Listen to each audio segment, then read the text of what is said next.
శ్రీమాత్రే నమః. దురదృష్టం పట్టడానికి గల కారణాలు ఇవే. నిద్రలేచిన తర్వాత స్నానము చేయకుండా ఆహారమును స్వీకరిస్తే దరిద్రం కలుగుతుంది. నిద్రలేచిన తర్వాత పక్క బట్టలు మడత పెట్టకపోవటం వలన దారిద్ర్యం సంభవిస్తుంది. మలమూత్ర విసర్జనలు చేసిన తర్వాత కాళ్ళు కడుక్కోకుండా మంచంపై నిద్రిస్తే శనిపిడులు కలుగుతాయి. కత్తిరించిన గోర్లను జుట్టును గృహంలో ఉంచడం వలన సంపద నశిస్తాయి. చెప్పులు వేసుకొని ఇంటిలోకి రావటం వలన దరిద్రం కలుగుతుంది. శనివారం తలంటు స్నానం చేయకుండా ఉంటే దురదృష్టం కలుగుతుంది. తలస్నానం చేసిన వెంటనే మంచంపై నిద్రించడం వలన శనిగ్రహ దోషాలు సంభవిస్తాయి. చిరిగిన పాత బట్టలను వేసుకోవటం వలన దారిద్ర్యం ఏర్పడుతుంది. చెట్టు కింద మూత్ర విసర్జన చేయటం వలన శని బాధలు కలుగుతాయి. ఇంటి పైకప్పు మీద పనికిరాని చెత్తను మరియు వస్తువులను అలాగే ఉంచకూడదు.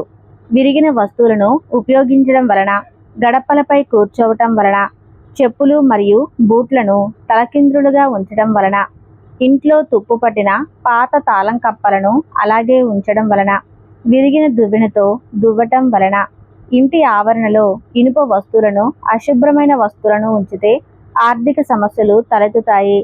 దేవాలయం నుండి తిరిగి వచ్చిన తర్వాత కాళ్ళు కడగకపోవడం వలన, కొనుగోలు సమయంలో వృద్ధులు లేదా పిల్లలతో ఎక్కువ బేరసారాలు చేయటం వలన, దేవాలయం నుండి ఖాళీ పాత్రలు వెనక్కి తీసుకురావటం వలన, అంత్యక్రియలు ఊరేగింపును అధిగమించడం వలన, పైకప్పుపై ఇనుప తీగను కట్టడం వలన, తలుపుల మీద దేవుడి ఫోటో పెట్టడం వలన, గిన్నెలు అప్పుడే తోముకోకపోవటం వలన, ఇంట్లో మగవారు అందరూ ఒకేసారి క్షవరం చేసుకోవటం వలన, ఇంటి ముందు రాక్షసుడి ఫోటో ఉండడం వలన, సాయంత్రం 5 తర్వాత ఇల్లు ఊడ్చడం వలన, సూర్యోదయం అయిన తర్వాత కూడా నిద్రపోవటం వలన, ఆవును ఎద్దును కాలితో తన్నటం వలన, ఎదుటివారి పేదరికం చూసి ఎగతాళి చేయటం వలన, అతిథులు ఇంటికి వచ్చినప్పుడు వారిపై కోపాన్ని ప్రదర్శించడం వలన, శ్మశాన వాటికలో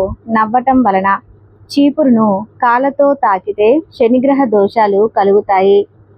చూశారు కదా. ఈ వీడియోలో సమాచారం నచ్చితే లైక్ చేయండి.